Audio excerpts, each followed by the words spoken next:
Welcome students. अब हम लोग आज देखते हैं सोर्सेज ऑफ फंड्स, यानी बिजनेस के अंदर कहाँ कहाँ से हम लोग धन जुटा सकते हैं। उसका जो एक और पार्ट है इश्यू ऑफ शेयर्स के अंदर, सेकंड जो पार्ट है वो है प्रेफरेंस शेयर। इससे पहले वाले वीडियो में हमने इक्विटी शेयर के बारे में पढ़ा था और अब हम देखेंगे प्रेफरेंस शेयर के बारे में। ठीक है, तो प्रेफरेंस शेयर इसके नाम से आपको लगा होगा प्रेफरेंस दी जाती है, यानी इनको पूर्वाधिकार दिया जाता है। इन्हें हिंदी में पूर्वाधिकार अंश भी कहते हैं। ठीक है, it refers to those shares which carry preferential rights in the payment of annual dividend and repayment of capital with event of liquidation। यानी कंपनी के समापन से पूर्व और डिविडेंड्स के भुगतान से पूर्व में जिनको पेमेंट किया जाता है वो क्या कहलाते हैं? पूर्वाधिकार अंश। ठीक है, इक्विटी शेयर के अंदर बाद में किया जाता है, किसके? पूर्वाधिकार अंश यानी प्रेफरेंस शेयर से, और यहाँ पर इक्विटी शेयर से पहले किया जाता है और वो क्या कहलाता है? प्रेफरेंस शेयर कहलाता है। ठीक है, आगे आपको समझ में, यहाँ तक तो आपको समझ में आ गया होगा। तो the capital raise by issue of preference share capital, यानी पूंजी में जो बढ़ोतरी होती है वो जिसके कारण होती है वह पूर्वाधिकार अंश कहलाता है। यानी पूर्वाधिकार अंशों के निगमन द्वारा पूंजी जो जुटाई जाती है वो पूर्वाधिकार अंश कहलाती है। ठीक है, नेक्स्ट इसके अंदर जो बात आती है वो कि आखिर में प्रेफरेंस शेयर में क्या क्या होता है, क्या क्या इंक्लूड होता है ना। The preference share holders enjoy professional position of equity share holder in two ways, यानी इक्विटी शेयर से दो तरह से अलग से ये फायदा उठाते हैं। वो क्या है? First, receiving a fix rate of dividend. एक तो इन्हें निश्चित दर के ऊपर क्या मिलता है? लाभांश मिलता है। यानी क्या मतलब हुआ कि साल के अंत में जब डिविडेंड जो यानी लाभांश जब दिया जाता है तो इन्हें प्रेफरेंस इक्विटी शेयर से पहले दिया जाता है। ठीक है, और वो भी किसके ऊपर होता है? एक फिक्स रेट के ऊपर होता है। ठीक है, second, receiving the capital after the claims to creditors have been settled at the time of liquidation, यानी इस कंपनी के समापन से पूर्व जब कंपनी का जब वाइंडिंग अप हो रही है उससे पहले जो कैपिटल का जो भुगतान किया जाएगा, ठीक है, वो इनको इक्विटी शेयर से पूर्व किया जाएगा। यानी हर प्रेफरेंस शेयर को पहले ही उसकी पूंजी दे दी जाएगी और रिमेनिंग कैपिटल किसके बीच में बांटी जाएगी? इक्विटी शेयर कैपिटल के बीच में। ठीक है, तो यहाँ पर ये दो प्रॉफिट हो गए इसके प्रेफरेंस शेयर के, जो अब आपको समझ में आ चुके होंगे। ठीक है, अब इसके बाद हम देखते हैं कि जो पूर्वाधिकार अंश है इनके अंदर क्या क्या इनके मेरिट्स होते हैं। जो इनका फर्स्ट मेरिट्स है वो है प्रोवाइड्स रीजनेबल स्टडी इनकम। ठीक है, क्या मतलब हुआ कि जो पूर्वाधिकार अंशधारी हैं उनको एक निश्चित दर से प्रतिफल जो है नियमित आय उनको प्राप्त होती है तथा वह इनका निवेश भी सुरक्षित रहता है। यानी हर साल इनको जो डिविडेंड है उसमें प्रेफरेंस है, इसलिए इनको ये तो श्योर है कि इनको डिविडेंड इनको लाभांश दिया जाएगा। ठीक है, और इसके अलावा इनके अंदर जो इन्वेस्टमेंट है यानी वो भी जो निवेश है वो भी सुरक्षित रहता है। यानी preference share provide reasonable steady income in the form of fix rate of return and safety of investment. Second है useful for those investor who want fix income. ये किसके लिए यूजफुल है? यानी प्रेफरेंस शेयर कौन खरीदेगा? वो जो चाहते हैं एक फिक्स इनकम उनको होती रहे कंपनी से। ठीक है, इनकम का मतलब डिविडेंड के रूप में। वो जो इन्वेस्टर चाहते हैं कि उन्हें एक नियमित इनकम मिलती रहे, वो प्रेफरेंस शेयर प्रेफर करते हैं। ठीक है, preference share useful for those investor who want fix rate of return with comparatively low risk. ठीक है, इसके बाद जो प्रेफरेंस शेयर है it does not affect the control of equity share holders over the management as preference share holder don't have voting rights. ठीक है, यहाँ पर एक और जो बात है वो क्या है कि डज नॉट अफेक्ट मैनेजमेंट। इस यहाँ पे कंपेयर कर लेना इक्विटी शेयर से कि इक्विटी शेयर तो अफेक्ट करता है मैनेजमेंट को क्योंकि they are participating in the management, but एक preference share are not participating in the management, that's why they don't affect the management. Okay, next is preferential right of repayment. As I told you before, the winding up of a company or liquidation of a company, they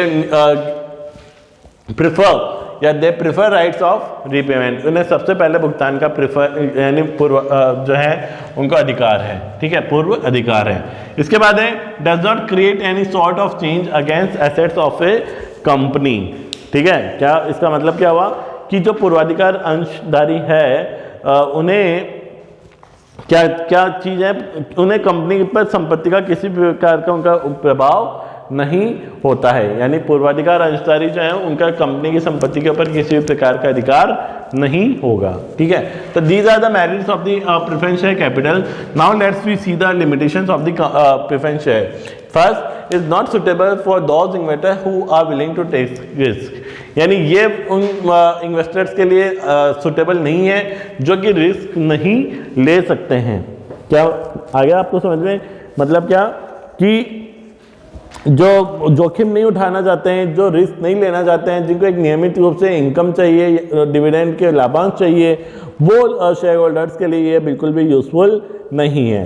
next, rate of dividend higher. It means जो इसकी rate होती है ना, the rate of dividend on preference share is generally higher than the rate of interest on debenture.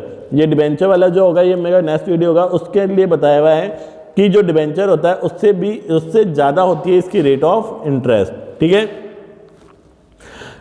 इसके बाद जो इसका एक लास्ट पॉइंट है वो है no assured returns for the investors. क्या मतलब कि इन अंशों पर उस स्थिति में लाभांश का भुगतान नहीं किया जाता जब कंपनी लाभ कमा रही हो, इसलिए निवेशकों की प्रतिफल सुनिश्चित नहीं है, इसलिए इन अंशों के प्रति निवेशकों का आकर्षण कम होता है। देखिए, कंपनी को यदि लाभ ही नहीं हो रहा तो देगी क्या? तो ये तो फैक्ट है कि अब प्रेफरेंस शेयर को भी किसी प्रकार का डिविडेंड नहीं मिलेगा, पर इक्विटी शेयर को तो बाकायदा देखा जाए तो मैनेजमेंट में भी हिस्सा मिल रहा है और वोटिंग राइट्स भी मिल रहा है। तो यहाँ पर जाके थोड़ा सा कि इसका लिमिटेशंस का पोर्शन बन जाता है। ठीक है, आई होप आपको यहाँ तक ये पूरे समझ में आ गया होगा प्रेफरेंस शेयर और इक्विटी शेयर। ठीक है, अब मैं आपको एक इसका डिफरेंस बता देता हूँ इक्विटी शेयर और प्रेफरेंस शेयर का, जिससे कि आपको दोनों वीडियो और दोनों में कंपेयर करना समझ में आ जाएगा कि इक्विटी शेयर क्या होते हैं और प्रेफरेंस शेयर क्या होते हैं। ठीक है, तो देखिए, सबसे पहले इसके बेसिस देखिए, यानी इसका आधार देखिए क्या है। फर्स्ट है पार्टिसिपेशन इन मैनेजमेंट, प्रबंधन में इनका भाग। देखिए, दो इक्विटी शेयर होल्डर्स हैं, they are participating in management but the preference share is not participating in the management. पहला तो इसका इनका पास में किसी भी प्रकार का दे हैव राइट्स, इनके पास में तो इस चीज़ का क्या है, राइट्स है, पर इनके पास में इसका राइट्स नहीं है। Okay, they have no rights in to participating in the management, किसमें? प्रेफरेंस शेयर में आ जाएगा। ये इनका फर्स्ट आपका बेसिस है, तो अब आपको समझ में आ गया होगा। सेकंड है सीक्वेंस ऑफ डिविडेंड, है ना, यानी जो लाभांश है उसको देने की क्रमबद्धता क्या है। देखिए, इक्विटी शेयर को लाभांश जब मिलता है वो किसके बाद मिलता है? आफ्टर प्रेफरेंस शेयर डिस्ट्रीब्यूशन, यानी कंपनी के लाभों में से समता अंशों पर लाभांश के बाद में उनको दिया जाता है ना। इनको बाद में मिलता है, और किसके बाद में मिलता है? After preference share. और इनको कब मिलता है लाभांश? Before preference, before equity share. ठीक है, बिफोर इक्विटी शेयर, यहाँ पर ये बात ध्यान रखना। यानी इनको लाभांश में तो क्रमबद्धता, यानी ये कौन है? ये फर्स्ट है, और ये कौन हो गया? सेकंड हो गया। ठीक है, इसके बाद है sequence of refund of capital. अब वही वाली बात है कि कंपनी के समापन, यानी जब कंपनी यदि वाइंडिंग अप हो रही है, लिक्विडेशन ऑफ कंपनी हो रहा है, तो यहाँ पर भी इनको आफ्टर प्रेफरेंस शेयर के बाद में ही मिलेगा, और इनको बिफोर इक्विटी शेयर से पहले, यानी इक्विटी शेयर से पहले इनको रिफंड ऑफ कैपिटल मिलेगा। ठीक है, ये एक को डिफरेंस आपको समझ में आ गया होगा। नेक्स्ट है परमानेंसी ऑफ डिविडेंड, यानी हर साल लाभांश मिलेगा या नहीं मिलेगा। तो देखो, यहाँ पर तो मिल भी सकता है और नहीं भी मिल सकता, यानी प्लस माइनस वाली स्थिति रहती, कभी ज़्यादा कभी कम, और कभी मिल भी सकता है और कभी नहीं भी मिल सकता। लेकिन यहाँ पर यदि ये रिडीमेबल प्रेफरेंस शेयर है, यानी शोध्य वाला होगा, केवल एक जो टाइप्स होगा, टाइप्स जो है आप लोग अपनी बुक्स में इसके अंदर पढ़ लीजिएगा, आपको समझ में आ जाएगा। उन टाइप्स में एक जो टाइप्स है रिडीमेबल, उसके अंदर जरूर इनको जो है लाभांश देने की निश्चितता है कि उनको देना ही पड़ेगा। यदि किसी बार लाभांश नहीं हो रहा है तो वो रिजर्व हो जाएगा, और नेक्स्ट ईयर उसको उस करंट ईयर का और लास्ट ईयर का दोनों मिला के देना पड़ेगा। तो वहाँ पर तो कंडीशन अप्लाई नहीं होती, बाकी तो इनको भी लाभांश नहीं मिलेगा। नेक्स्ट है, इसके बाद में फिफ्थ पॉइंट है कंपल्शन। ठीक है, तो यहाँ पे कंपल्शन के लिए क्या है कि जो कंपनी की स्थापना के लिए तो आप इसको तो आपको, यानी इक्विटी शेयर तो आपको कंपल्शन है कि आपको उसको इशू करने ही पड़ेंगे, है ना। इस compulsion to issue the equity share, but preference share इसका जो इशू है, इसका जो निगमन है वो आवश्यक नहीं है। आ गया आपको समझ में? यानी यहाँ पे तो कंपल्शन है और यहाँ पर नहीं है, ठीक है। तो that is the difference of the equity share and preference share. I hope आपको इक्विटी शेयर और प्रेफरेंस शेयर अब तो पूरा समझ में आ गया होगा, ठीक है। और बाकी आप इसके जो डिफरेंस है यानी टाइप्स हैं प्रेफरेंस शेयर के, वो अपनी बुक्स में चार्ट आपको दिख जाएगा, 3 से 4 तरह के टाइप्स हैं, तो उसमें कोई दिक्कत नहीं आएगी। और अब मेरा जो नेक्स्ट वीडियो आता है उसमें आप लोग जो है डिबेंचर्स के बारे में देखेंगे। Till then bye bye, take care.